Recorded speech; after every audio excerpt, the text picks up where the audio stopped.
Welcome, Spuds, to another damn episode of Brok'n Music, the podcast about broken music, the weird, the wonderful, the sad, and the unlistenable. We're your hosts. I am Mars Hottentot. And this is VHS. And this week, those synth-toting prophets of doom, DEVO, the De-Evolution Band, hailing out of Akron, Ohio, and their 1984 nosedive, Shout. Now, right out the gate, let's get this straight. We're both big DEVO fans. I've had most of their albums at one point or another. I think their singles from the 90s, Watch Us Work, Hugh Boone Stomp, the grungified response of Girl You Want from the Tank Girl soundtrack, and their cover of Head Like a Hole are pretty great. But post Oh No DEVO, from the mid-80s up through the early 90s, pretty bad. And I know a lot of people don't like Oh No, It's DEVO as well, but for me, I think it's fantastic, so post that. Pretty bad. However, you have to be a really sycophantic spud to get with Shout.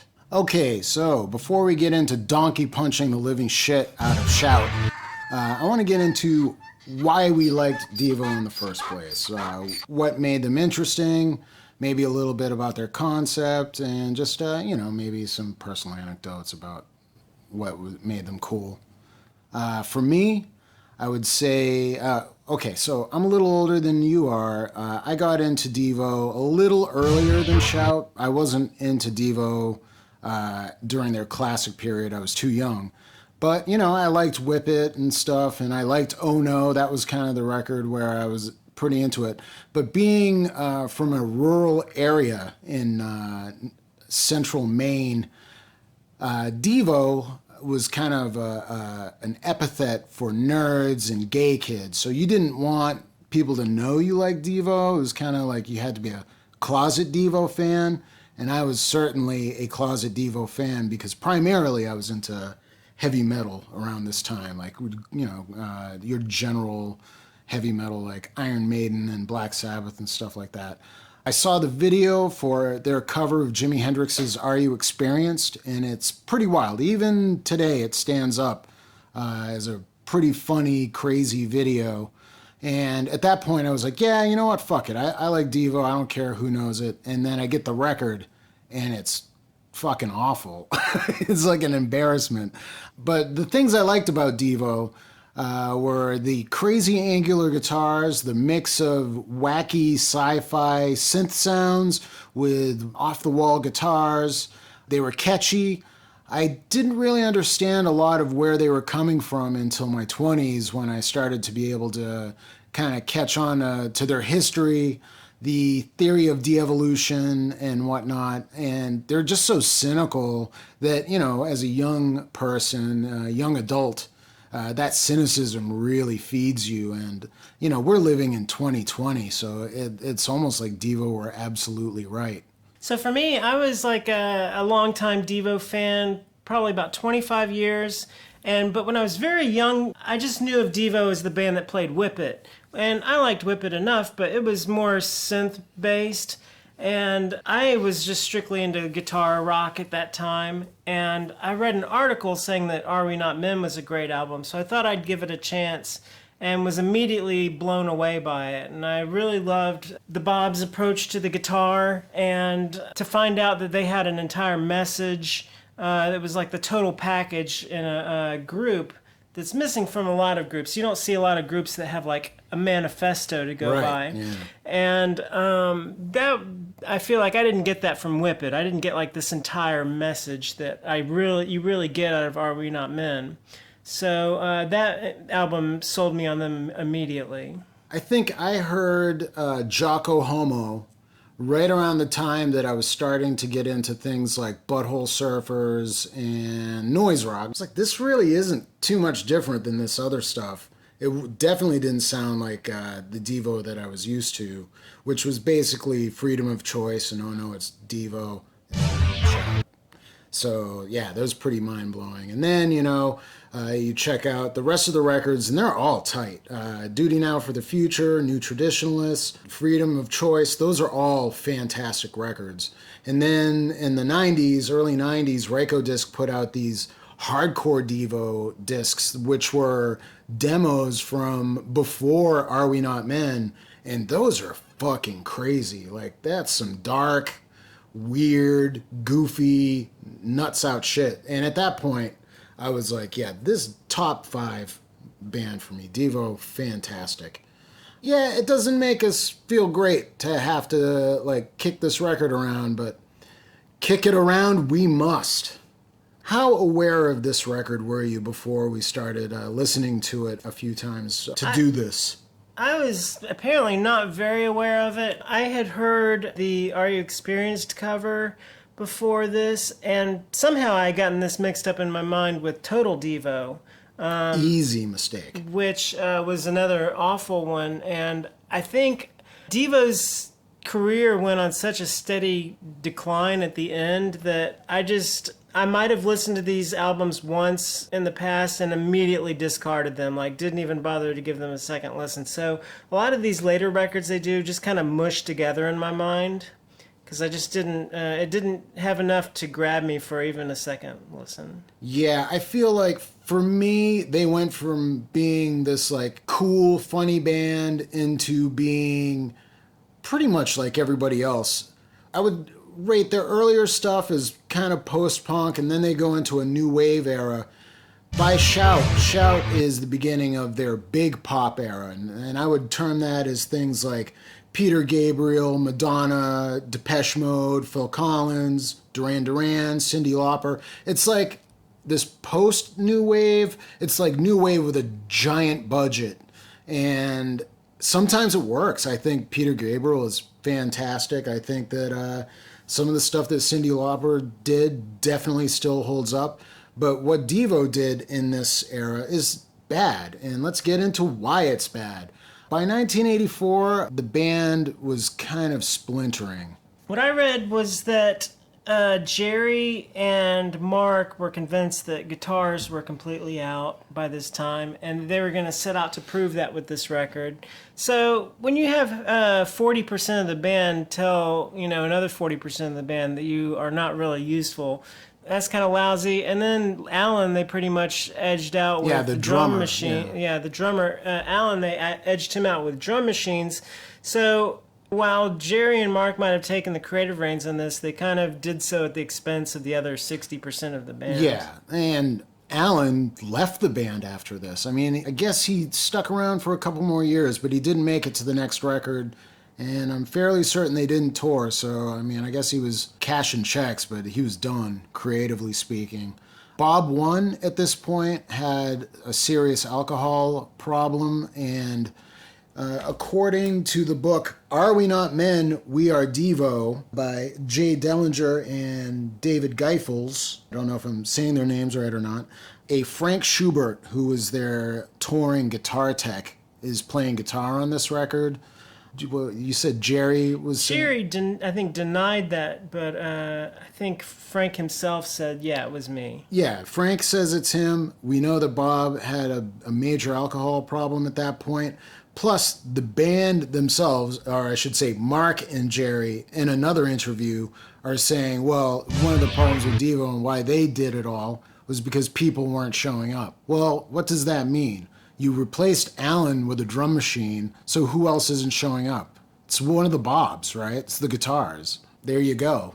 So, yeah, I think that's a huge problem. Half the band is missing on this record. Also, by this point, and the band has admitted this, it's all about the technology. Before, Alan Myers actually said one of the reasons he left was that Devo were a far more interesting band when it was a group of human beings trying to become more mechanical, and that by Shout, becoming or using technology which is mechanical is just not as interesting. And that's absolutely true.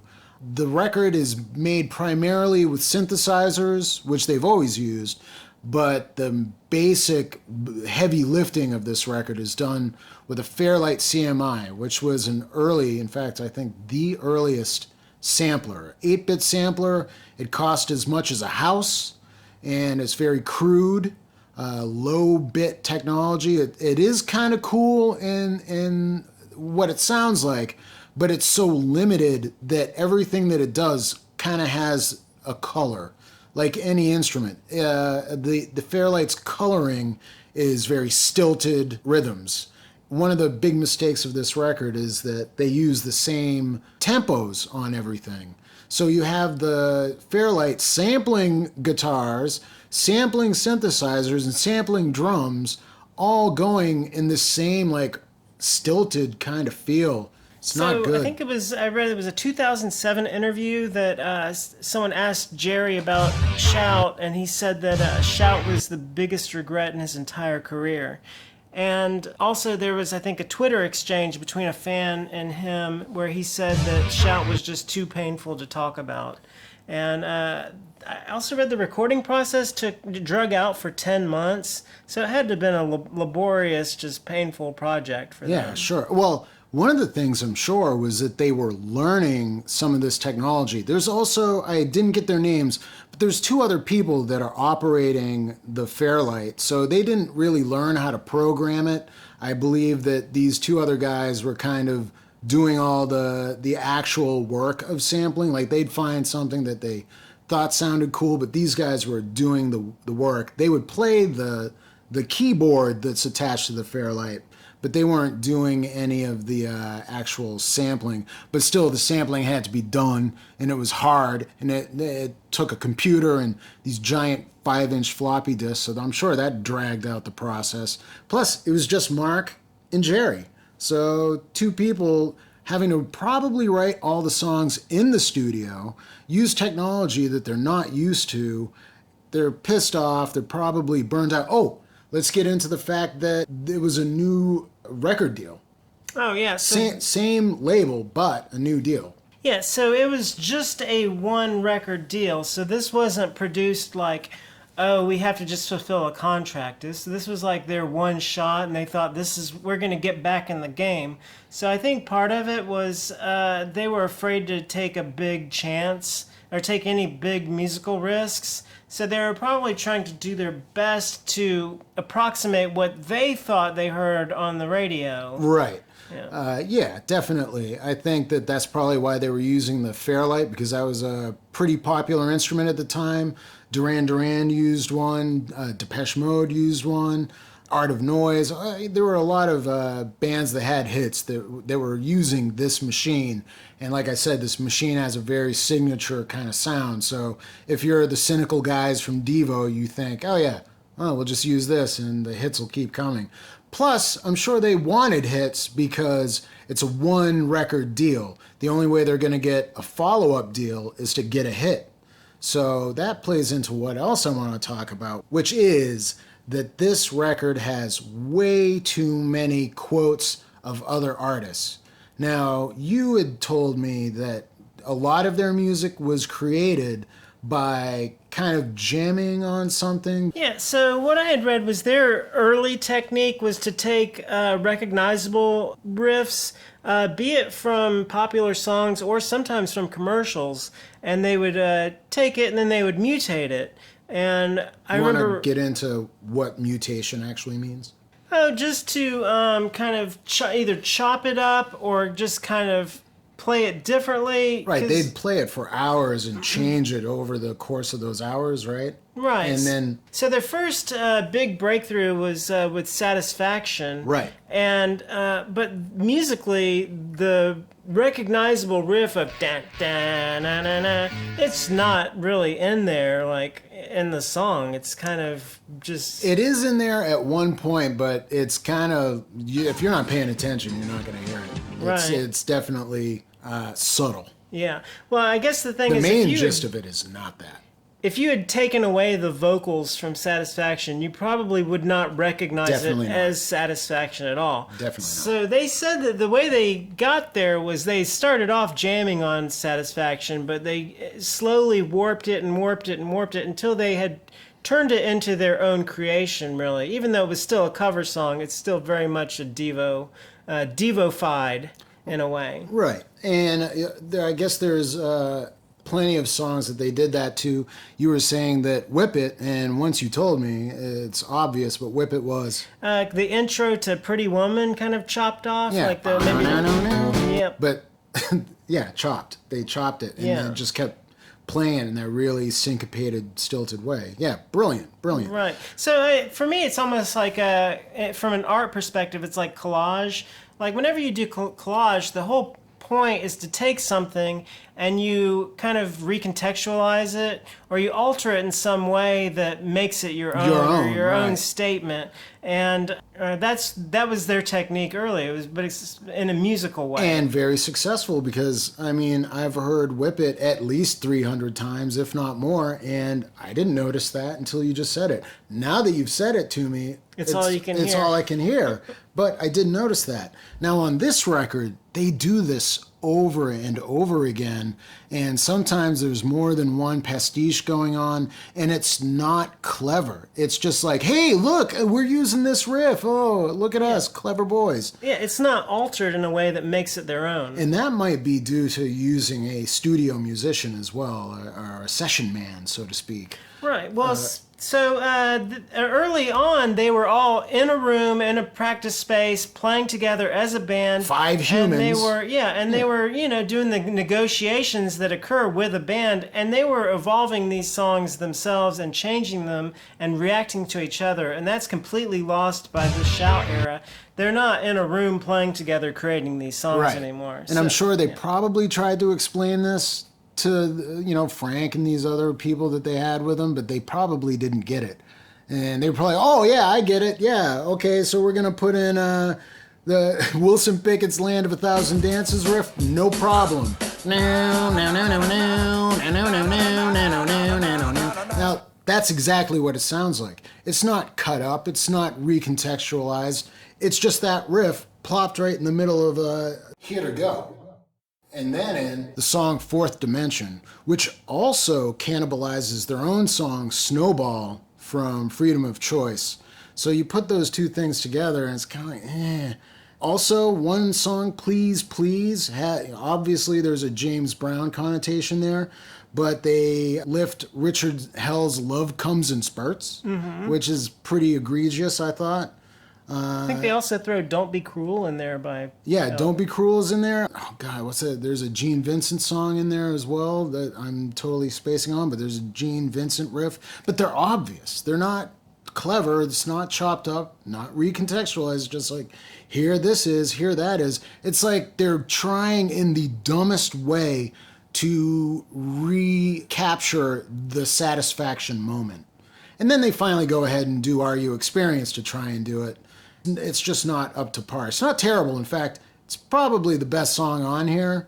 This song and Jurisdiction of Love. Those are the two good songs on here, but they're not great. The video for Are You Experienced is really good. So Mark is cruising down the road on his little scooter. We'll give you a link. I'm not going to sit here and enact the fucking video.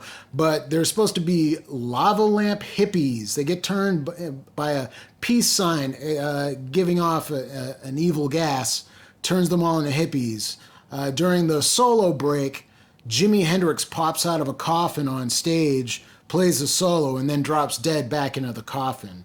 That was a problem. I saw this video on MTV once and I never saw it again. We weren't able to get the exact reason why, but... The Jimi Hendrix estate blocked them from showing it anywhere. And I owned a compilation DVD of Devo videos. And in the commentary track, they mentioned how the estate blocked them from even putting the video on the DVD as well. I guess that estate is pretty hardcore, because there was also the movie with Andre 3000, and they blocked them from using any original Jimi Hendrix tracks. Which is fucking ridiculous. I mean, I've kind of been going back and forth with VHS about this, how I feel like, not to get too far off Devo, but the Jimi Hendrix estate are almost burying Jimi Hendrix as an influence. Now, you say that he's always going to be part of rock and roll's history, correct? Yeah. My thing is rock and roll is basically dead. Your typical millennial is probably going to be more acquainted with Journey or Loverboy or something else that was on Rock Band or Guitar Hero as background music than they would be with Jimi Hendrix, because they just don't let anybody use his stuff. Rock itself is basically dead at this point in 2020. Is it terrible that he disappears along with the rest of rock? I don't know. Maybe so. I'm pushing 50 over here. Now, as a record, listening to this from beginning to finish, the tempos are very, very similar. It's all kind of fast-paced, but it all has this four-to-the-floor drum machine beat. So it's do-ka, do-ka, do-ka, do-ka, do-ka, do-ka. Every song. The songs are not very exciting. It's like generic Devo, so your attention just kind of drifts, and before you know it, the album's over, and you didn't pay any attention to any of it because none of it grabbed you. We had to listen to this 3 times because we kept drifting off in the middle of it because it's so boring. It's terrible that this happened in Devo. I see why Jerry is embarrassed of it. It's not a good record. Part of what makes something interesting or has a hook is dynamics, and that's something that this album had none of, was no dynamics to this at all. Yeah, there's a song on here called Puppet Boy, which sounds like something that Weird Al would have done to make fun of Devo, like Dare to Be Stupid. Like, if he didn't do Dare to Be Stupid, he could have done Puppet Boy, and everyone would have been like, oh yeah, totally. It's fake Devo. That's what it sounds like. It's terrible.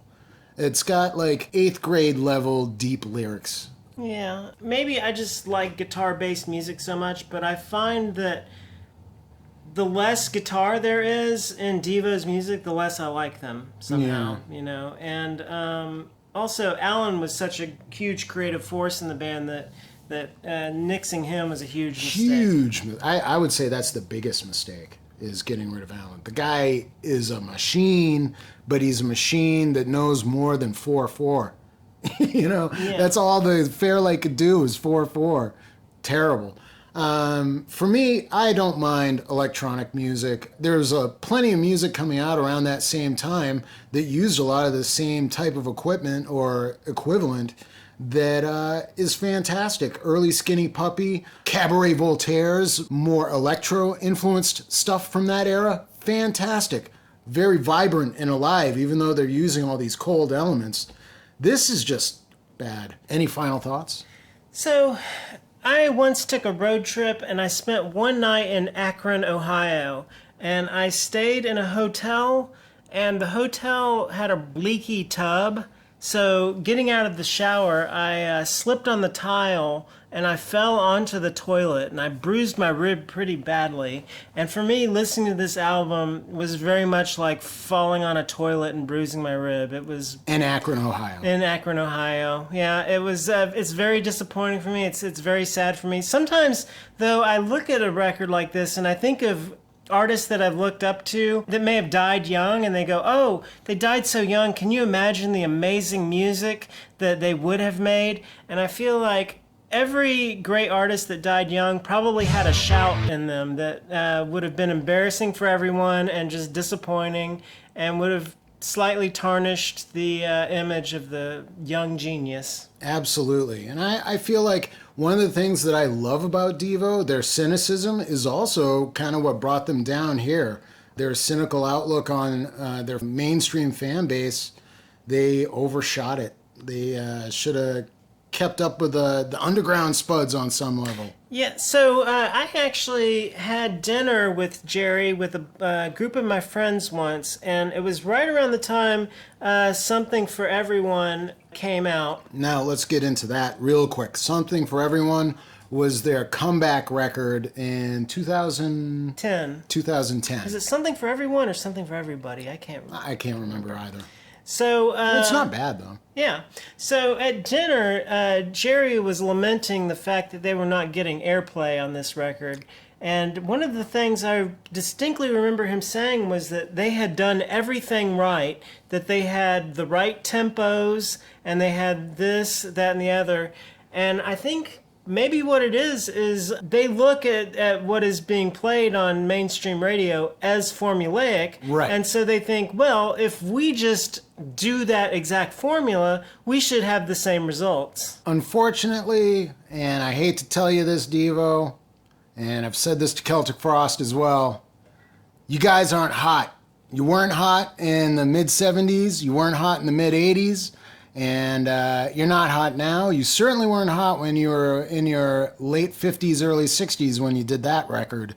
That's kind of important to get pop stardom. I think one of the reasons that you guys hit when you did was because you were at the vanguard of new wave and you just happened to make a song that was undeniable. That's lightning in a bottle. You cannot replicate that. It's crazy that he thought that. He was literally lamenting, like, real lamentation of not being able to get a hit when they did everything, quote unquote, right. That's so cynical. I love you, Devo, and I love your cynicism. I think that's it. We got it? Yeah. Okay. Brokometer! Brokometer. Level buffering. 8.